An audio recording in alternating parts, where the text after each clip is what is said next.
Welcome to Waters of Memory. My name is Eric. I am a Reiki master, occultist, and shadow work coach. I work with light, darkness, and everything in between, and it's my job to help you heal and live your purpose.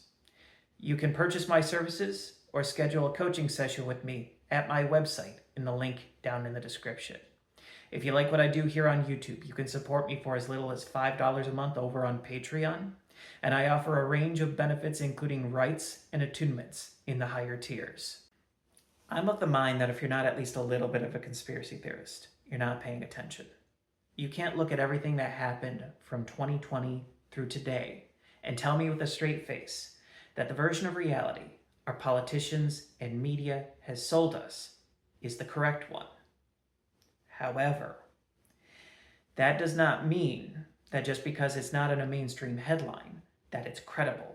There's a lot of people in the alternative scene where the entirety of their worldview is based on the latest YouTube video they watched, whether it's on Tartaria, Flat Earth, whatever. This is coming to mind because of the passing of David Wilcock. And I know right off the bat, there were a lot of people saying he'd never do this. It must have been government targeting. Maybe he got taken into protective custody. The reality is, when I look at it, I'm surprised it didn't happen sooner. The fractures in his mental health were visible long before this, and he was under immense pressure. And I know that people point to the last stream he did, where he was saying that every day was a gift. Now, I understand I'm looking at this through hindsight, but it makes me wonder if the people who point to that as evidence that he wouldn't do what purportedly happened have ever been around someone in crisis. Because if you've been around someone in crisis or someone who's actually followed through with the act in question, a lot of times there will be an upswing right before they do it. If somebody goes from being incredibly melancholy to suddenly being full of life, joyful, laughing, that's a red flag. And I know it's counterintuitive because we want to think that, oh, things have improved for this person, things are looking up. But while it's not a dead giveaway, sometimes people actually do get really moody and then bounce back from it. It is a giveaway if it's almost like they have to convince themselves that they want to keep going. And that's how I read David's last broadcast, where he read to me like he was a man desperately trying to convince himself that it was worth holding on to life. And in other cases, what will happen is people will talk about the future, but they won't talk about their future. If they talk about your future, they never talk about what they will be doing alongside you. They talk about you almost like you're going to be better off without them.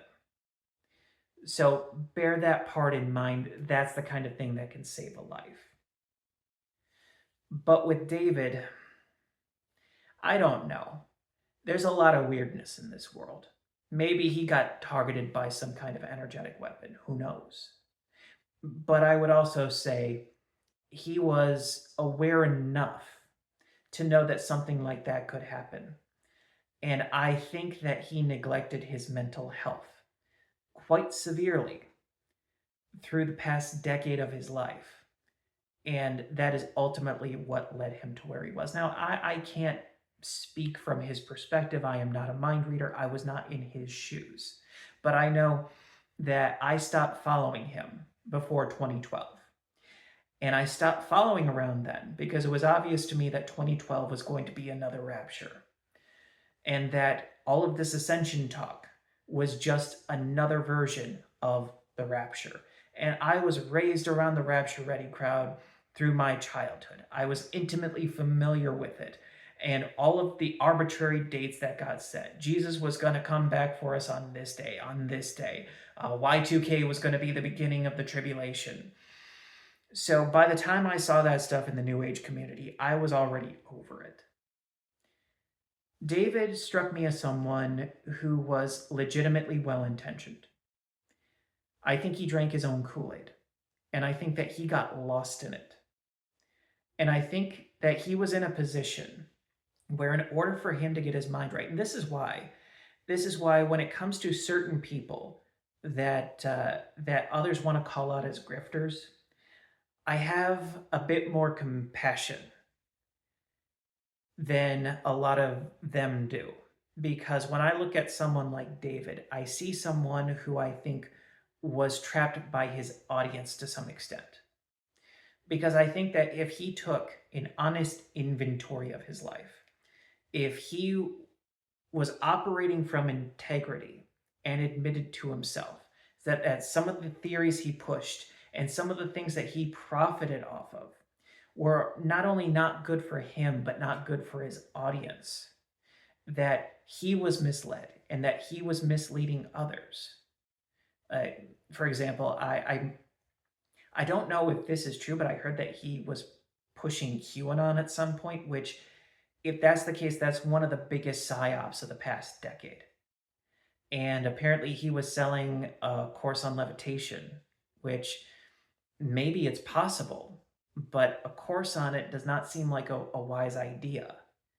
Uh, all of these things add up in ways where it's going to weight on someone's soul if they don't look in the mirror and get real with themselves, but also because of the audience that he built, if he owned up to the ways that he had been deceived, if he owned up to the ways that he had misled others, knowingly or unknowingly, there's a very good chance that a chunk of his audience would have turned around and called him a fed or accused him of all number of things because he was no longer telling them what they wanted to hear. This is the catch-22 within the spiritual community. And even speaking for myself, it's a reason why it took me this long to even begin doing the work of establishing a digital footprint with my face attached within this genre.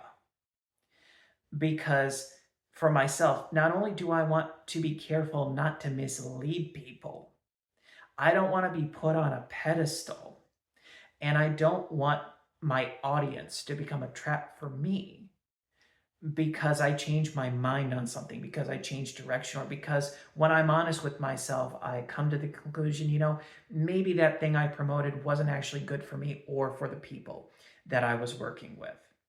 We need room to adapt and evolve.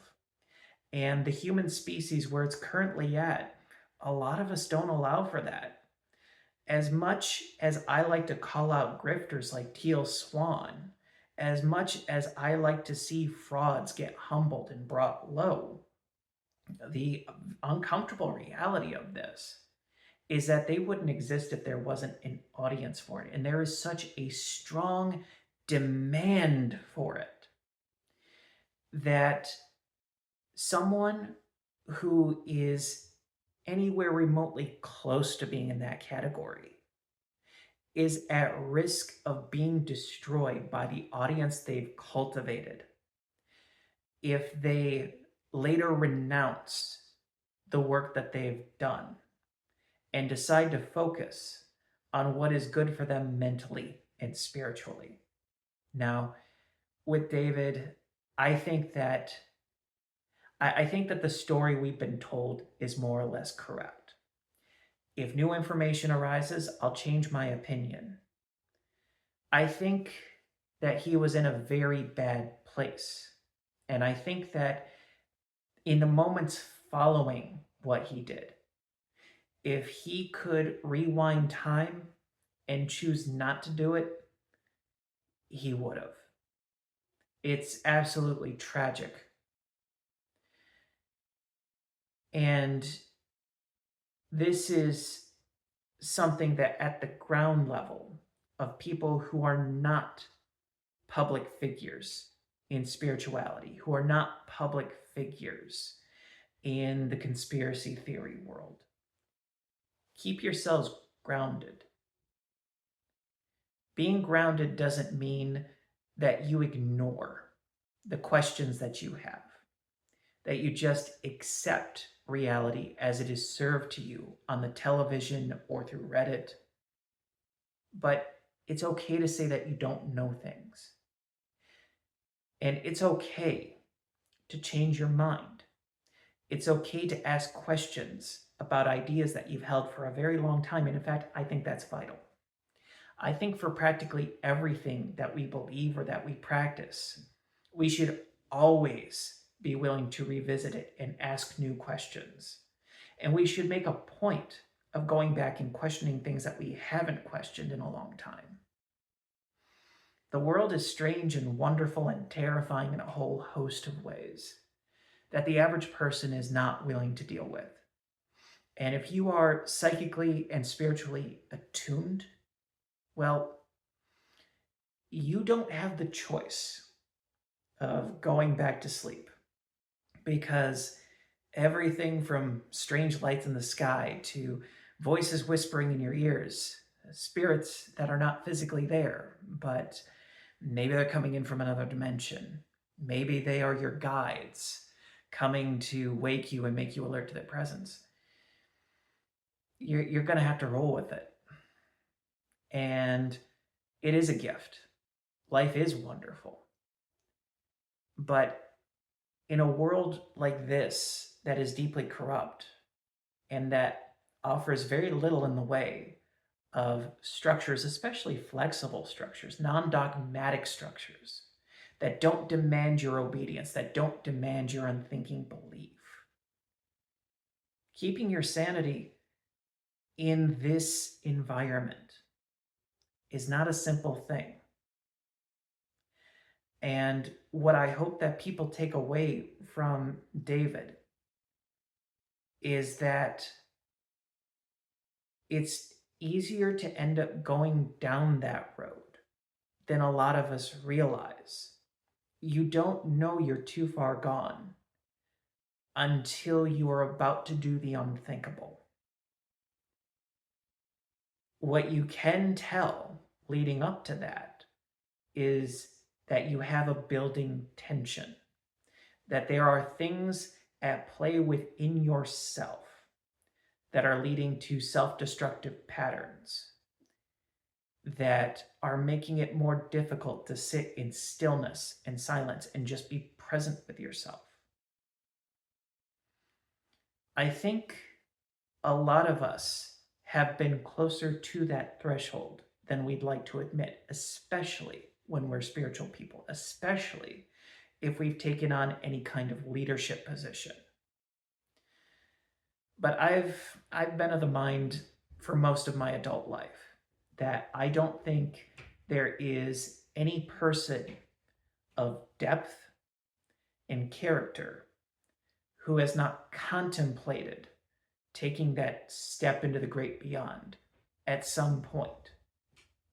Life can be tough.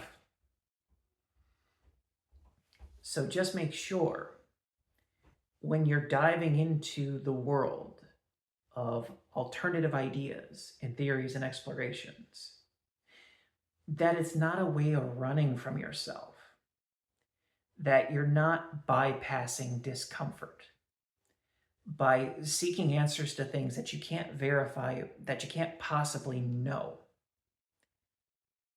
in order to create this sense of certainty and this sense of control or safety or heroism that comes from seeking the truth. The most important truths in your life are inside of you, and nothing that happens in this world changes that. In order for you to be able to interface with the external world, to seek truth, to engage with alternative ideas safely with your sanity intact, is to first and foremost be centered within yourself and to have a grasp on truths within you, pertaining to you and who you are within this vast cosmic tapestry, so that you have the ability to process the information that you're taking in and not lose yourself to it. That'll do it for this video. If you liked it, go ahead and leave a like down below. Subscribe if you haven't yet. And I'd love to hear from you in the comments. I'll see you guys in the next video.